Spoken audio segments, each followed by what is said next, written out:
So when I came on the air months ago and I said, quote, if Steph Curry wins this year because of the distractions that Kyrie Irving has caused, a Kyrie Irving that has missed more than 50% of his games in Brooklyn, a Kyrie Irving that has missed 41% of his games in the last 5 years, injuries, vaccine mandates, 2-week hiatuses, and all of this other stuff. That Kyrie Irving, because of the class, the professionalism, and the extraordinary talents that Steph Curry puts forth on display, Kevin Durant, with all his greatness, is going to be talked about as the guy who left Steph Curry for Kyrie Irving rather than the guy that we know to be one of the greatest players this game has ever seen, who's a two-time champion and a two-time NBA Finals MVP. I did not say he would deserve that. I said it's coming. And so for people that want to come at me like I created this narrative and I did this and I did that, well, I appreciate the power and the influence that you believe I have. I ain't lying. I mean, I'm not saying that you're lying, that it's not significant that I do have a voice and I get to say things. But that doesn't mean I created it, and it doesn't mean that I think for other people. It just means that I was able to prognosticate and know that this is coming down the pike. And here it is. Kevin Durant today is viewed as the guy who left a championship squad to try to do it on his own in Brooklyn. And here's where the problem lies. Jay Williams, I'm going to close by saying this. The problem does not lie in the fact that you just left Steph Curry for Kyrie Irving, because that's throwing shade on Kyrie, and I'm not going to do that anymore. I think Kyrie's a good brother who is just believes that, you know, his heart's in the right place with a lot of different things. He's very philanthropic, very charitable, gives to a lot of causes. He's a good dude. I just think he wants to do things his way, and sometimes that usurps team and ultimately team goals, and I think that's problematic. But that's all I got to say about Kyrie.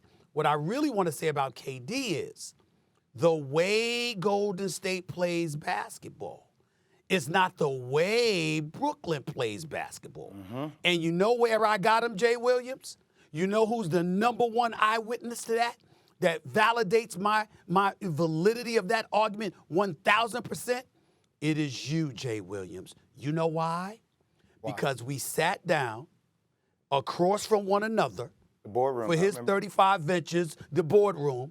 You moderated that discussion, and Kevin Durant said, quote, I wanted to play a more complete, I'm paraphrasing, I want to play a more complete and selfless brand of basketball.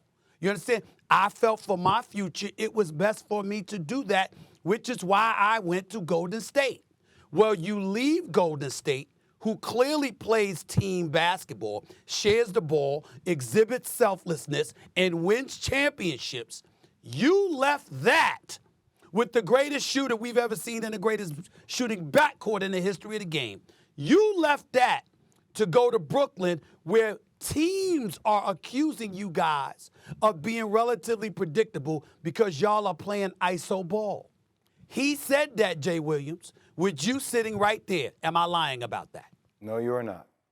So the point is, that's what he did. And that is why on this day, it's not just about Steph Curry compared to Kyrie Irving.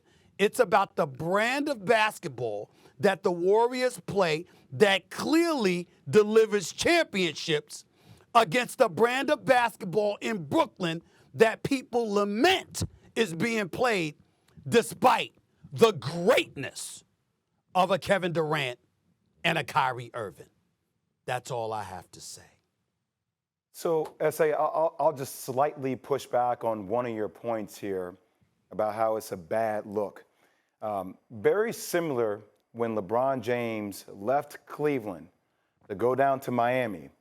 I was living down in Miami at that time. Nick Arison was a manager on our team at Duke, who now is the CEO of the Miami Heat. And you would hear things about how incredible the culture is within Miami, how Pat Riley has instilled this tough gritty-like, work-like environment where each and every day they come with their pail hats on, right? D-Wade, Chris Bosh, the team that they were able to put together, but it was the culture overall.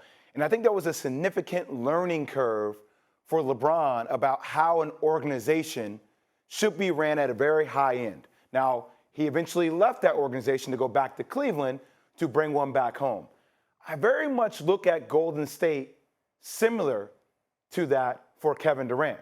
Now, I know it's different because they lost to them in the playoffs the year prior, 73-win team. I get all that. But him going there and that style of basketball, I think was one of the most incredible things he's ever witnessed because he is a savant. He studies the game more than a lot of people I know. One of the smartest brothers you ever meet when it comes to breaking the game down, X's and O's. Incredibly brilliant. But I think the time there had ran its course. So for me, understanding how cultures are built, right? It's like if LeBron were to stay in Cleveland and try to continue to push that culture, that organization to be on that par, it takes a minute to build a culture. Now, you and I have been in a lot of spots about Kyrie Irving. I get, though, that comes with challenges. That is a challenge for Kevin Durant. And I think we're going to have to see the maturation of Kevin Durant about what he requires to get back to that championship-like culture that was established in Golden State.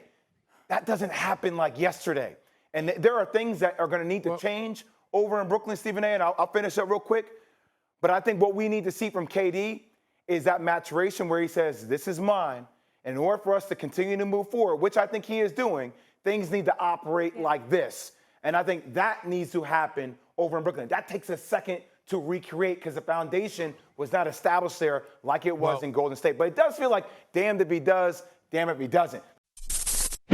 Thanks for watching ESPN on YouTube. For live streaming, sports, and premium content, subscribe to ESPN+.